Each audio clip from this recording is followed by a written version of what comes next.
नमस्कार, मैं प्राची गुप्ता क्लास 6 की गणित की कक्षा में आपका स्वागत करती हूँ।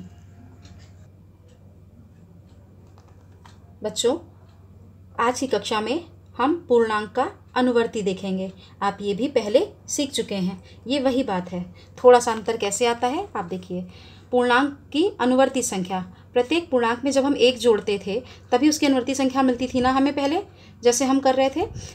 इसमें भी हमें यही करना है, लेकिन अगर वो पूर्णांक माइनस में होगा और तब उसमें +1 जुड़ेगा तो एक संख्या माइनस में है, एक प्लस में, तो घट जाएगी और साइन बड़ी वाली संख्या का आएगा, तो -4। तो -5 में जब +1 जोड़ा तो आंसर आया -4। तो -5 की अनुवर्ती संख्या -4 हुई। जबकि 6 में जब एक जोड़ा, यानी दोनों प्लस में हैं, तब जब हमने जोड़ा तो 7 आया, तो 6 की अनुवर्ती संख्या 7 आएगी। आपको याद है ना, संख्या रेखा में दाईं तरफ की संख्या हमेशा अपनी बाईं तरफ की संख्या से बड़ी होती है, इसीलिए जो -4 है वो हमेशा -5 से बड़ा होगा। और अनुवर्ती का मतलब ही है बाद में आने वाली संख्या, यानी कि उस संख्या की बड़ी संख्या, उस संख्या से जस्ट बाद वाली बड़ी संख्या। ऐसे ही पूर्णांक का पूर्ववर्ती संख्या भी होती है ना। पूर्णांक का पूर्ववर्ती क्या है कि प्रत्येक पूर्णांक में एक घटाकर उसकी पूर्ववर्ती पूर्णांक संख्या प्राप्त होती है। अब घटाएंगे कैसे? -5 अगर माइनस में है संख्या, उसमें से -1 घटाया तो माइनस और माइनस दोनों संख्याएं जुड़ जाती हैं, साइन माइनस का ही रहता है, ये आप सीख चुके हैं। तो -5 में जब -1 को हमने जोड़ा तो -6 आया, यानी -5 की पूर्ववर्ती संख्या जो है वो -6 है। -6 -5 से पहले आई, जबकि प्लस में 7 में से एक घटाएंगे तो 6 पहले आता है, 7 बाद में, लेकिन वो प्लस में होता है, माइनस में इसका उल्टा चलता है। तो -6 जो है पूर्णांक -5 की पूर्ववर्ती संख्या है। अब हम देखेंगे कि पूर्णांकों में घटाने का प्रगुण क्या है, घटाने की क्रिया कैसे होती है। -2 -5 का मान ज्ञात कीजिए। हम एग्जाम्पल के थ्रू देख रहे हैं। तो देखिए, सबसे पहले साइन का हम गुणा करते हैं। -2 पहली संख्या है, हमने इसको -2 लिखा। अब हम पहले माइनस को इस माइनस से गुणा करेंगे। इन दोनों के बीच में गुणा है, क्यों? क्योंकि ये वाली संख्या एक ब्रैकेट यानी कोष्ठक के अंदर है। तो माइनस को जब माइनस से गुणा करते हैं तो प्लस हो जाता है और उसका साइन भी प्लस का लगता है, ठीक है। उसके बाद ये 5 आ गया, तो एक संख्या माइनस में रही और एक संख्या प्लस में। अब हमारा क्या हो जाएगा? जब एक संख्या माइनस में और एक प्लस में होती है तो हमेशा घटता है, तो 5 में से 2 घटेगा, तो 5 में से 2 घटने पे 3 आया। बड़ी संख्या प्लस में है, 5 प्लस में है, इसलिए साइन प्लस का रहेगा। हम प्लस का साइन लगाएं या ना लगाएं एक ही बात है। पॉजिटिव नंबर्स में प्लस का साइन लगाकर शो नहीं करते हैं। ऐसे ही एक दूसरा उदाहरण लेते हैं, +3 -4। तो पहले हम माइनस का गुणा करेंगे, तो क्या हो गया? +3 का तो हमने +3 लिख लिया, और माइनस इंटू माइनस क्या हो गया? प्लस, और फिर 4 आ गया। तो इसमें दोनों संख्याएं प्लस में हो गई, तो 3 और प्लस जुड़ा तो 7 आ गया। ये हमारा आंसर हो गया।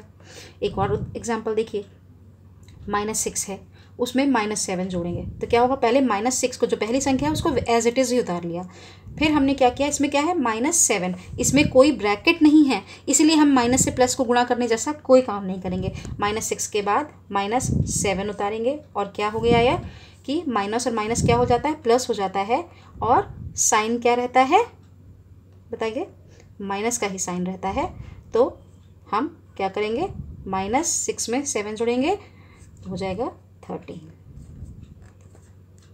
अतः यदि 2 पूर्णांक लें तो किसी एक को दूसरे से घटाने पर पूर्णांक ही प्राप्त होता है। घटाने की प्रक्रिया जो है वो पूर्णांकों में संवरक है। अब जो हमने अभी तक पढ़ा है उसके आधार पर कुछ स्टेटमेंट्स हैं, कुछ कथन हैं जो आपको याद रखने हैं कि पूर्णांकों में घटाने की क्रिया संवरक है, यानी कि घटाने की क्रिया होती है। पूर्णांकों में 0 का पूर्ववर्ती -1 है, क्योंकि पूर्णांक क्या है? 0 से इधर के नंबर्स प्लस वाले भी और 0 से माइनस वाले भी, तो फिर 0 से पहले -1 आता है तो पूर्ववर्ती संख्या हो गई। जबकि जो पूर्ण संख्याएं थी, यानी होल नंबर्स थे, क्योंकि वो 0 से शुरू होते हैं, उसमें माइनस वाली संख्याओं का कोई स्थान नहीं है, उसमें 0 का पूर्ववर्ती नहीं होता है। पूर्णांकों में घटाने की संक्रिया क्रम विनिमय का पालन नहीं करती है, यानी घटाने में, जोड़ में तो हम जब क्रम बदल देते थे तब वो हो जाता था, लेकिन इसमें घटाने में हम क्रम बदलेंगे तो आंसर में अंतर आ जाएगा, तो वो प्रक्रिया संक्रिया संवरक नहीं होगी। पूर्ण संख्याओं में भी ऐसा ही होता है। फिर अगली कंडीशन क्या है, या अगला कथन स्टेटमेंट क्या है कि किसी पूर्णांक में शून्य घटाने पर परिणाम वही पूर्णांक होता है जो आपकी संख्या होती है। तो -6 में से 0 घटाएंगे तो आंसर -6 ही आएगा। ये भी आप पढ़ चुके हैं। अब इसके आधार पर एक एक्सरसाइज है जो आपको करनी है। प्रत्येक पूर्णांक की पूर्ववर्ती संख्या ज्ञात कीजिए। 6 -4 -19 -996 और 0। खाली स्थान में ग्रेटर देन या स्मॉलर देन भरना है। तो -3 प्लस -6 बड़ा है -3 -6 से। ये आप सॉल्व करके देखेंगे तभी आपको समझ में आएगा कि क्या है। ऐसे -21 में से -21 को माइनस किया और -21 में -21 को प्लस किया तो कौन सी संख्या आएगी। तो पहले आप इसका आंसर देखेंगे और इसका आंसर देखेंगे तब आपको समझ में आएगा कि कौन सी संख्या बड़ी है। और बड़ी संख्या आप कैसे देखते हैं, हमेशा आपको याद रखना है कि दाहिनी तरफ की संख्या हमेशा अपनी बाईं तरफ की संख्या से बड़ी होती है। -27 में +27 को माइनस किया और 27 जो प्लस में है उसमें 45 को माइनस किया। अगला क्वेश्चन है प्रत्येक पूर्णांक का उत्तरवर्ती ज्ञात कीजिए। 7 -5 -20 -997 0।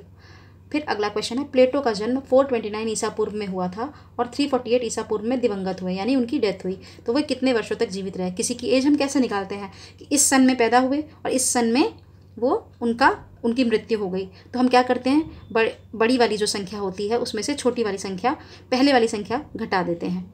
तो 348 में से 429 घट जाएगा तो आपको उनकी एज पता चल जाएगी। हम अब से अगली कक्षा में मिलेंगे।